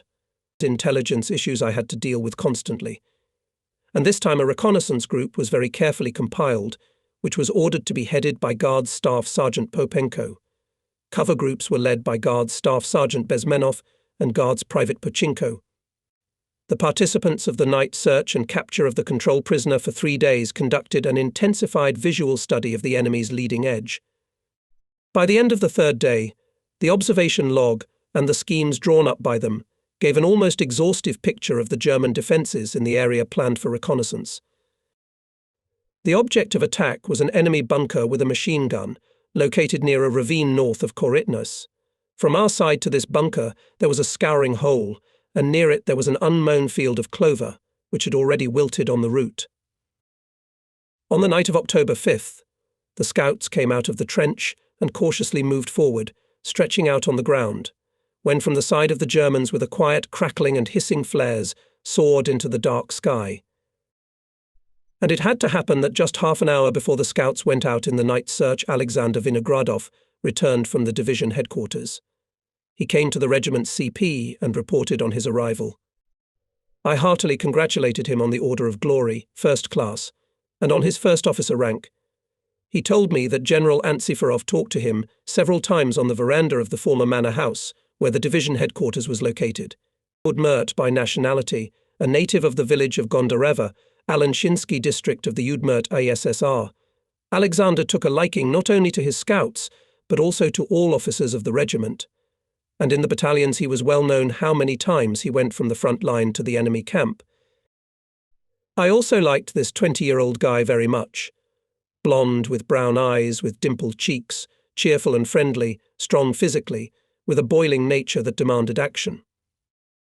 "And your boys," I said to him, "have just gone to visit the Croats." Popenko led them to the tongue. "Let me go to the front line. Comrade Guards Lieutenant Colonel, I'll wait for them there." "Go, Sasha, go," they went from the section of the 1st Company. Vinogradov said, as it should be, yes, turned around and left the dugout. I couldn't assume that I was seeing him for the last time. For 4 hours the platoon commander waited for the return of the divorcees, and they had not heard a word from them. Vinogradov's patience ran out, and he, handing over his documents to the company commander, as if justifying himself, excitedly said, "I cannot without the guys, understand." He jumped out of the trench, and soon his figure melted in the darkness. He quite quickly found his scouts, who gladly met him. All this time, it turned out, they had been lying in front of the enemy trenches, as they seemed to have been spotted by the Germans. The guardsmen did not know that the enemy had a change of jaws that night. It was necessary to wait until the Hitlerites would settle down, and the time was passing, the dawn was approaching. Vinogradov feared that the fascists could notice the passages through the minefield and wire fence made by our soldiers. Then he made a desperately bold decision to capture the tongue right in the trench. 2 men crawled with him, the rest stayed in place for fire support if necessary. Just at that time 2 flares flew into the sky one after the other. What the experienced scout had feared had happened. The Germans noticed the breach of their barriers and, having signalled for help by the 3rd rocket, threw grenades at random at these places. A fierce battle ensued. Enemy machine guns flanking fire closed the escape route to Popenko's group. Vinogradov ordered both men to immediately withdraw to the main group. Those quickly crawled back, and he himself, having prepared grenades, did not hurry to crawl after them. Suddenly there was a sharp shout. The platoon commander recognized Popenko's voice. Apparently he was wounded. Vinogradov realized that he was in trouble. Enemy grenades were exploding where the scouts were. And then he whistled loudly, long. The scouts realized the platoon commander was ordering everyone to withdraw. He himself, distracting the Germans on himself, opened fire on them with a machine gun and threw grenades. The scouts, continuously shooting back, began to retreat to their own, carrying with them a severely wounded senior sergeant. "Where is Vinogradov?" he asked hoarsely. "Where is Sasha?" Someone from the fighters answered. "Retreating, probably. We heard him give the signal." The soldiers barely escaped from under fire, and suddenly everyone realized. In the place where they had just left, the fight broke out with renewed vigor. "There's our platoon leader. It's Vinogradov." And without thinking, the scouts, led by Guards Petty Officer Siroshtan, except for those who were carrying Popenko, turned back. All were pierced by one thought: to rescue the commander by all means. But they didn't crawl halfway. As enemy mines burst in front of them, bullets whistled. The soldiers lay down, waiting for a convenient moment to move forward again, but suddenly everything went quiet on the enemy's side. Foreseeing bad things, the heart of the scouts clenched with pain, but there was still hope. Maybe Vinogradov sneaked to his men in another place. It was beginning to get light. The sky overhead was becoming ash-grey. It was necessary to return, and the soldiers, frowning and annoyed, silently crawled to their front line. Vinogradov did not return. When I was reported to me about all this, I ordered to thoroughly investigate the neutral strip, but it did not yield any results. Then I called the commander of the 1st Rifle Company, which occupied positions in the area of the night search, and ordered him with the onset of darkness to conduct a reconnaissance by combat and capture the tongue. Maybe this will help to clarify the circumstances of the disappearance of Guards Junior Lieutenant Vinogradov. The task of the 1st Company performed at such a rapid pace that it immediately ensured success. Several prisoners were taken, including a puny field officer who was brought to the regiment's CP. The interpreter questioned him. "Your officer was wounded in the legs and could not move." The prisoner began his story. "He killed 24 of our soldiers, but did not give himself alive, blew himself up with the last grenade. He had no documents. He was buried under the forest, near a big oak tree, separately from our soldiers, in a separate grave. Our battalion commander, Mr. Major, said you, the soldiers of the Great Reich, need in the name of the Führer to learn to fight from this Russian. At the cost of his life, he saved his soldiers. This is our enemy, but for his bravery, he deserves to be honored." The Feldfebel spoke the truth. The other prisoners confirmed his words. They repeated with a kind of dumb amazement that there was indeed a funeral for a Russian hero. Yes, our Sasha Vinogradov deserved that even the enemies admired his feat. It was finally possible to check all this in a week, when our battalions threw back the enemy a few kilometers to the west. On the grave of Guards Junior Lieutenant Vinogradov there was a simple wooden cross, unknown to whom it was placed. The remains of the hero were transferred to the nearest Polish village. It was hard to believe that the famous scout, whose portrait was printed in the newspaper Pravda just a month ago, was no longer among us. The immortal feat of Komsomol member Alexander Vinogradov remained forever in the memory of his fellow soldiers as an example of fearlessness, courage, unwavering devotion to the motherland. By the middle of October 1944, it became clear that Hitler's command, because of heavy losses in tanks and manpower, gave up attempts to repel from the Soviet troops the bridgehead on the Vistula. The number of attacks on our positions was sharply reduced. Our 289th Guards Regiment still held the defence in the area of Polish villages Korytnis, Praziima. Daily combat training sessions were held. Particular attention was paid to the interaction of all units in offensive battles, storming heavily fortified enemy positions, forcing water barriers, actions in a tank landing, the offensive at night. On October 12th, the political department and headquarters of the 32nd Guards Corps held a meeting of soldiers who distinguished themselves in combat. I, Bezdorozhny, Guards Senior Sergeant, represented our regiment with dignity at this meeting. On October 14th in the regiment, became known about the response welcome letter to the soldiers of the 97th Guards Division of our fellow countrymen toilers of the Stavropol territory. It was published by the divisional newspaper Heroic Campaign. And 2 days later I was awarded the Order of Suvorov I degree for the battles on the Sandomir bridgehead. I must confess that when I received the order to come to the division headquarters to receive the award, I certainly did not expect that I would be awarded this most honourable award for an officer. After all, as a rule, it was awarded to commanders of a higher rank than the regimental commander. I frankly told General Ant Syfarov about it, taking from his hands a red box with the order. "You deserve it, then," smiled Ivan Ivanovich. "I'm glad for you, Yuri Andreevich." I returned to the regiment in high spirits.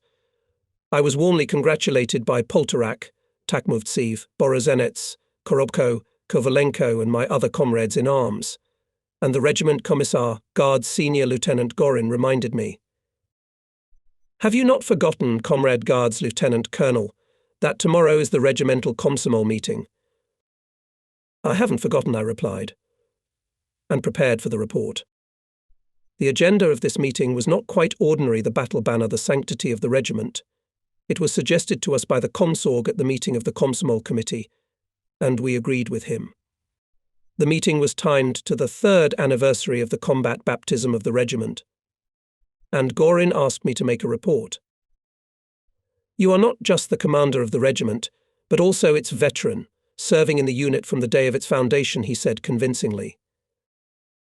In my personal archive, I have a copy of the minutes of this meeting, held on October 17th, 1944. By that time there were 146 Komsomol members in the regiment, 83 soldiers, 58 sergeants and 5 officers. Of these, 110 had already been awarded orders and medals. The meeting was attended by 86 Komsomol members. The rest were on the front line. It was impossible to expose our defence. The front is the front. I began my report with the story about how the regiment received the baptism of fire on October 17th, 1941, on the highway Taganrog-Rostov, near the station Sinyavka, how the regiment was awarded the battle banner on November 7th, 1942, near Stalingrad, and the Guards banner, before the Battle of Kursk. He named the names of the heroes, Komsomol members who distinguished themselves in the battles of the 3 years of the war, called on young soldiers to be equal to them. He suggested a minute of silence to honour the memory of the Komsomol members who fell in the battles for the motherland. Here I am writing these lines, and as now I see young guys standing with uncovered heads, who were just more lucky by that time, but whose lives were not insured either, though then the end of the war was already visible, the borders of Germany were within reach. I spoke for 20 minutes, and it seemed to me that the report lasted an hour. It is not easy to rake up the front-line past.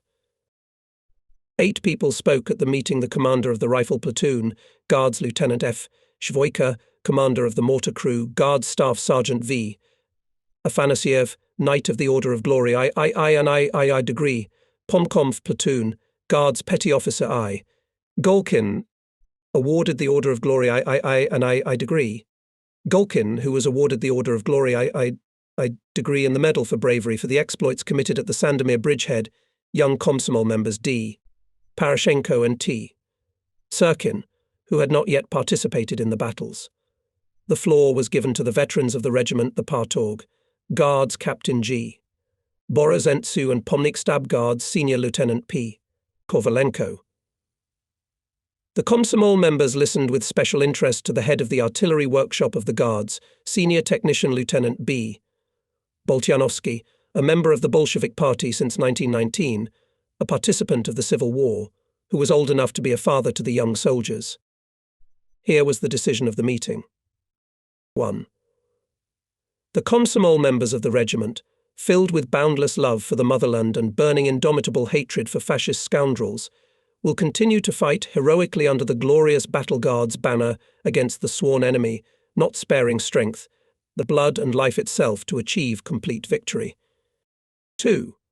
Komsomol members assure the command that in the forthcoming decisive battles they will do their best to glorify the Guards' banner, to carry it honourably through all the battles. We will educate the non-union youth of the regiment, mobilise them for heroic feats, for exemplary performance of the orders of the command. The meeting lasted 1 hour and 15 minutes. Then there was a big concert of regimental amateur art. At the end of October, the regiment held battalion tactical exercises with the participation of tanks, for which there was an 18th-kilometre march from Przima to Konemlity and back. This completed the October combat training program.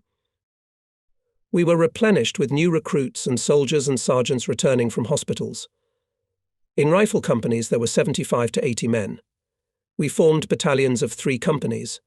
Almost fully staffed artillery, mortar, sapper units, communications company. Regimental artillery switched to mechanized traction. Horses were now only in the rear units. Increased the number of vehicles in the regiment, including trophy vehicles. I, as regimental commander, received a staff car with a radio station. In October, at different times we were visited by members of the Military Council of the 5th Guards Army, Major Generals Akhavulin and P. E. Sukharev, head of the political department of the army, Major General Major F. A. Katkov. They talked with officers, sergeants, soldiers, checked the state of party political work, and, it must be said, were satisfied with the situation in the regiment, which was announced to me, deputy politician and chief of staff. November began with the fact that all our personnel changed their summer uniforms for winter ones, which we were provided with completely and very conveniently. The cold weather began. At night we felt a light frost, and during the day the temperature was close to 0. We celebrated the 27th anniversary of the Great October Socialist Revolution in conditions of relative frontal calm. On the eve of the holiday, the album of our regiment's heroes was finalized.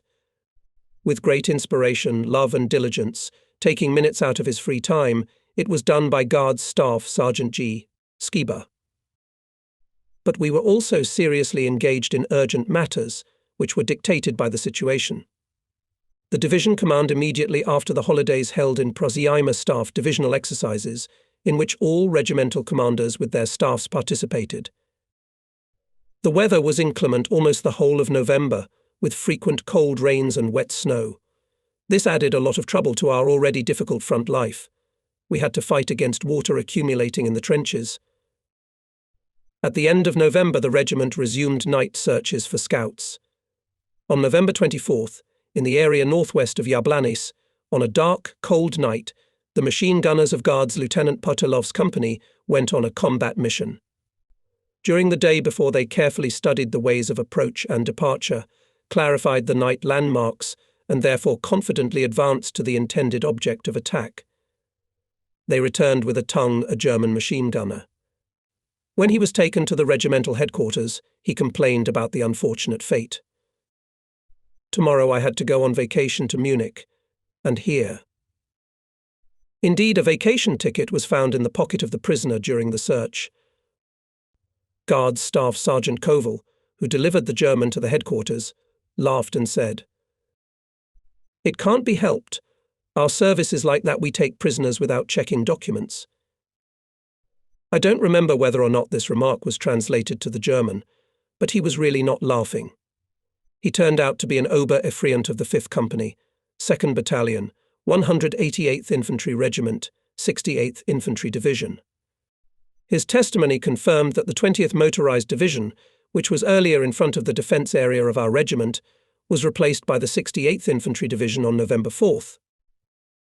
Participants of the night search Guards Sergeants Cherny, Bolotov, Daryev, Guards Junior Sergeant Pushkary, Guards Privates Chernyshev, Kolesnikov, Matroy, Turbin and others were awarded the Order of Glory, II degree.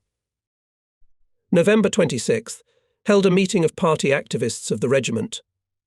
Communists had a businesslike and principled conversation about our readiness to solve new, even more difficult tasks in connection with the preparation for fighting in Nazi Germany. The beginning of December did not bring any significant changes in the front situation. But our life was not monotonous. It was often filled with events that are difficult to forget and remain in memory for a long time. To them belongs, for example, what happened in the location of the regiment in early December 1944. We had gotten used to the fact that recently we had quite often been visited by a mobile radio installation of the political department of the 97th Guards Division, which broadcasted both for us and for Hitler's troops. Usually they started with Russian, Ukrainian folk and popular Soviet songs. It may seem that there is no way to connect such a thing, an alarming combat situation and beautiful, soul-stirring music. But such programs I can judge by myself, as if pushed back the hardships of front life, caused a rush of good, light feelings in the soldiers, lifted their spirits. Thoughts flew to their native home, to their loved ones infinitely dear. Certainly not always Hitlerites gave us to listen to the concert, and the intimate song was sometimes drowned out by explosions of mines and shells, machine gun bursts. On December 3rd, when it got dark, another radio program began. The covered vehicle, as always, stood in a small ravine deep in our positions, and the wires to the powerful loudspeakers were brought to the neutral strip 80 meters away. Our announcers first read to the guards regular reports of the Sovinform Bureau. After that, the transmission for the enemy side began.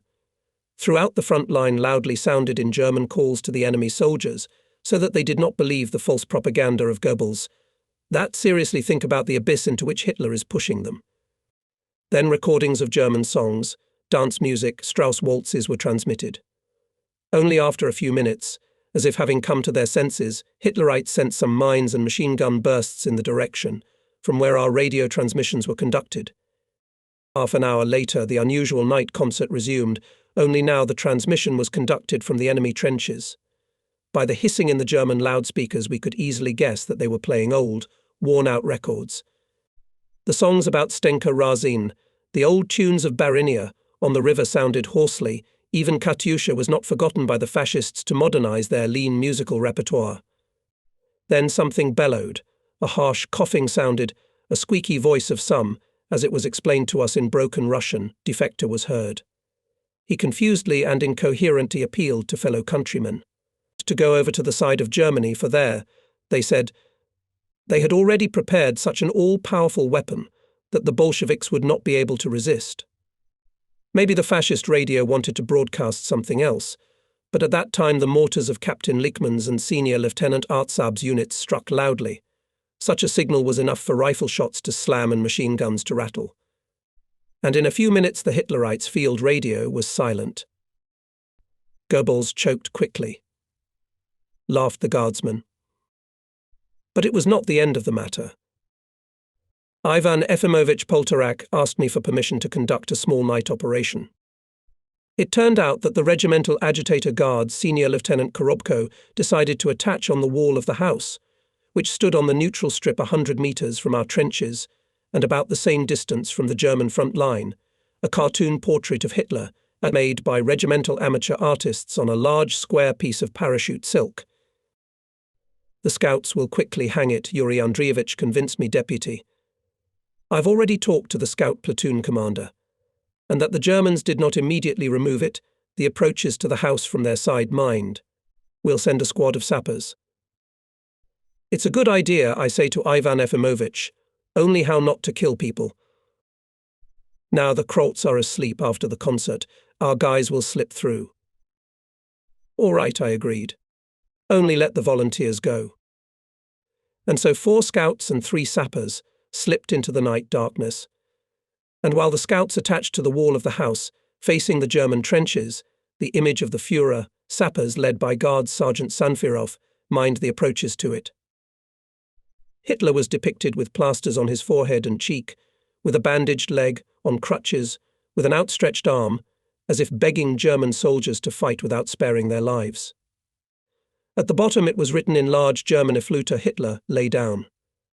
On a clear December day, the drawing on the wall was clearly visible to the Hitlerites. But what could they do? Shoot at the image of their Führer? They couldn't. Tear down the canvas in the daytime? It's risky, you'll get under fire. And only at night the Nazis tried to get to the wall. But in vain, some of them were blown up by mines. This peculiar satirical agitprop poster blistered the eyes of enemy soldiers and officers for almost a week. Finally, Hitlerites could not stand it and opened artillery fire on the house, destroying it, wasting a lot of shells not for the direct purpose.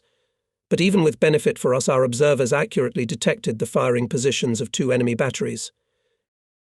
One of the best sappers of the regiment, the commander of the sapper section, Guards Sergeant Petr Pavlovich Sanfirov, played an important role in this propaganda and combat, if I may say so, episode. This former warrior, modest, even shy man had enviable composure. He was born in 1904 in the village of Napolnaya, in Ryazan, China. Being a very young boy, he participated in the Civil War, served in the music team and sanitary detachment. In the fall of 1941, Sanfirov went to the front, fought first near Leningrad, then at the Kursk Bulge was a machine gunner, graduated from the School of Junior Commanders, and headed a rifle squad. In April 1943, after hospitalization, Petr Pavlovich was sent to another unit. At that time, the general, the division commander, came to the regiment. He lined up everyone and asked, "Who of you wants to become a sapper?" I thought Sanfirov told me later, if the general himself has such a need, then the front needs sappers, and even very much, and made a step forward. I learned quite quickly, and became not just a sapper, but a sapper intelligence. This business was to my heart. Earlier it was already said that Petr Pavlovich, for his military exploits, was awarded the Order of Glory I degrees, and he became a full cavalier of this order in December 1944. The case was like this. The very next night, after the installation of Hitler's portrait on the wall of the house, a group of scouts went on a night search. The passage for them in the minefield of the enemy made Sanfirov. That night he neutralized 24 German mines. The reconnaissance group quickly reached the front edge of the enemy, having thrown grenades at the enemy dugout, took the ton, but when leaving the scouts were detected. Hitlerites opened fire on them. Unfortunately, it was not without losses. Young scouts Guards Pavel Pavakov, Lupota, and the commander of the squad guards Sergeant Karpatenko were killed. The captured German was also wounded. Our scouts dragged him on themselves, but he died on the neutral strip. Documents and weapons of the Hitlerite were delivered to the division headquarters. Here, for this night search, I presented Guard Sergeant Sanfirov to rewarding with the Order of Glory of the I degree.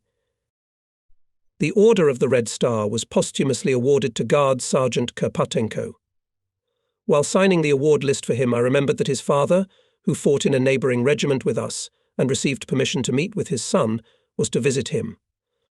My heart ached at the thought that this meeting would not take place. But it still happened. The road to Rytviany went through the forest. Mighty oaks and tall pines crowded along the roadsides. When the forest ended and the village appeared in the distance, a tired soldier with a greying moustache, dressed in a worn-out overcoat, with an automatic rifle and a duffel bag over his shoulders, stopped for a break. According to his calculations, this was the very village where his son, also a machine gunner, was stationed.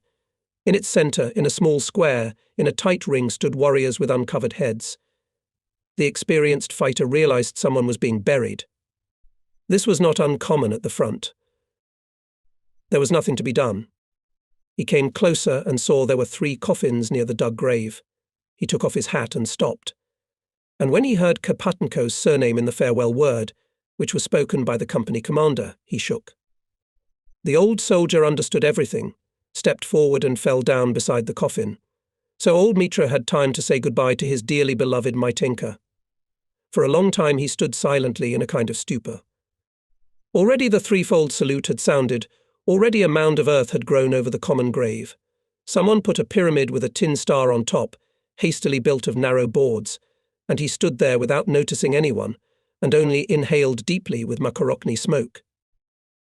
All this heavy scene was taking place before my eyes, and I could hardly hold back my tears.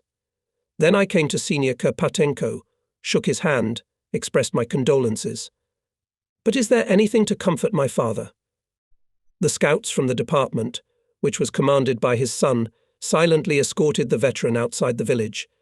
They stood on the road until a stocky, slouching figure in a worn-out overcoat disappeared around the corner. By order of the commander, the regiment in a few days withdrew to the second echelon and settled down in the area of Krzywolench, Oglendo, Zemblis, Selek. I ordered my CP and regimental headquarters to be located in Selek. Combat training was resumed in the units. But one more event of that time was surely preserved in the memory of my fellow soldiers. Exactly 3 months after we buried with honours hero of the Soviet Union A.E. Jezheria on December 13th, near his grave in Konumluti, on a small square in front of the church, a solemn and mourning rally was held. Together with the guardsmen of the regiment, the Polish army soldiers and local residents took part in it. Correspondents of Krasnaya Zvezda, front and army newspapers came to Konumluti. Before the beginning of the rally, the photo correspondent of our army newspaper G. Omolchuk took a symbolic picture. Russian and Polish soldiers with raised automatic rifles swear over the grave of the hero of the Soviet Union A.E. Jezheria to avenge the damned fascists for his death. At the rally spoke Guards Major Poltorak, as well as Guards Staff Sergeant Skiba, Guards Sergeant Popov and Guards Private Bugoria, who fought together with Jezheria. Everyone talked about the glorious feats of Alexander Yefimovich, about the bright memory that lives about him in the hearts of his fellow soldiers. Then Guards Major Poltorak read out the regimental order, which stated that the regiment's machine gun No. 0184, the commander of which was a brave machine gunner, was given the name the Machine Gun Regiment, named after hero of the Soviet Union A. Jezheria. On behalf of the local peasants spoke a short, gaunt Stanislav Mason. He assured the guards that the Poles would teach the children by the example of the exploits of their liberators, soldiers of the Red Army, that they would take care of the hero's grave as the most precious shrine.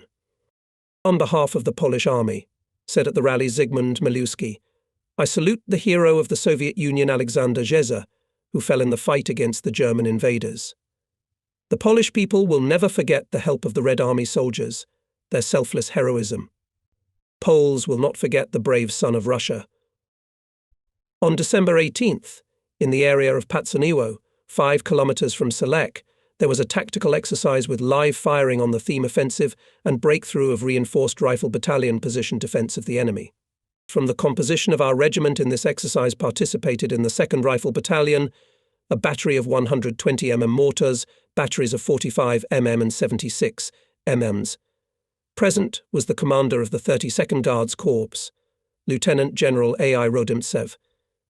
After the unit accomplished the task, he praised the actions of the soldiers and announced his gratitude to all the personnel who participated in the exercise. In late December, the regiment again took the defence site in the first echelon. In essence, we had to return to the former place. On New Year's Eve, I managed to meet with my older brother Nikolai, and it happened like this. From the letters that he sent me, it was possible to establish that the brother is not so far away, in an artillery regiment, in one of the neighbouring divisions to ours. I called General Antsiferov, told him about it, and asked for permission to go to the unit where Nikolai served. Comrade General, I have 2 other brothers fighting, but I don't know where they are and whether they are alive. And here's such an opportunity. I'll be back in a day. I'll give you 24 hours, Ivan Ivanovich said into the receiver. I'm glad for you. The conversation took place in the morning, and in the afternoon I hugged Kolya Staff Sergeant Naumenko. For those almost 5 years that we had not met, he had changed a lot, and I had never seen him in a military uniform. There were 4 brothers in the family. Nikolai, the eldest, when his father died in 1932, was already 27 years old, and he, in fact, replaced all of us, the youngest, father. However, the other brothers, Alexander and Sergei, were a little younger than Nikolai, one by a year, the other by 3. The commander of the artillery regiment, a young lieutenant colonel like me, went to meet me, and to my request to let Nikolai visit me for a day or 2, answered smiling. Nikolai Andreevich fights well, so in the form of encouragement I give him leave for 3 days. My older brother stayed with me, and then returned to his unit. As usual, we remembered our native places, our mother, and we blamed ourselves for the fact that we didn't write letters to her often. We did not know then, as she did, that Alexander died in 1941, and there was no news from Sergei either. And only after the war we learned that he did not live just a month before the victory he died in battle on the outskirts of Berlin. During the meeting with my brother, I remembered my life. Our family, when I was born, lived in Romney, and in 1921 moved to the village of Loknia, 25 kilometers from this town. There was a 7-year school there, and I finished it in 1934. I decided to enter Romnia Technical School of Mechanization of Agriculture. I studied for 2 years, and something appealed to me there. In short, agrarian, from me did not come out, and I went to the city of Voroshilovsky to my older brother Nicholas, who lived there with his family and worked at the metallurgical plant. He got me a job as a technician normalizer. After a year, I got bored with this job too. And no matter how much Nikolai shamed me, I took a settlement at the plant and went to Kerch. I didn't know why. I got a job as a loader at the port, a few months breathed the sea, then went to the state farm Bajarovo, again it seems to be on the village Pooled. I worked first as a bookkeeper, then I was elected the chairman of the Workers' Committee. Here from this position and was drafted in early December 1939 in the army. And I went far away from the warm southern sea to the cold sea, to the cold sea, to the garrison near Arkhangelsk. I started my service in the ski battalion of the 33rd Reserve Rifle Regiment. We were preparing to fight with the Finns. But we didn't have to. Almost all recruits were sent to Zhytomyr Infantry Military School. And the new 1940 year we met in Kiev, and on January 1st we were already in Zhytomyr. A year and 4 months later our battalion was transferred to Rostov Infantry School, and there in Perzhanovsky camps, near Novocherkassk, and I pinned on my buttonholes on July 15th, 1941, 2 Kubaras. But I have already mentioned it before. I did not think then, at the beginning of the Great Patriotic War, that I would become a cadre military man, that the officer's profession for life. And so it turned out I was in the ranks of the Soviet armed forces for half a century, and I am proud of it. By the end of 1944, the 5th Guards Army created a deeply echeloned defence at the Sandomir bridgehead. The total length of the defensive lines along the front was over 50 kilometers. All formations, units and subdivisions of the army, including our regiment, firmly and reliably entrenched in their positions. It was clear to us, commanders, that the intensified combat training of troops was carried out in order to solve the strategic task, a major offensive, which was to be carried out in 1945. On the night of New Year's Eve, exactly at 24:00 Moscow time, the front rang with battle salutes. Guns, mortars, tracer bullets from machine guns, rifles and automatic rifles flew in the direction of enemy positions. Armed officers were shooting from pistols. All of us, participants of the Great Patriotic War, deeply believed that the hour of victory was not far away, but we still had to fight and fight for it.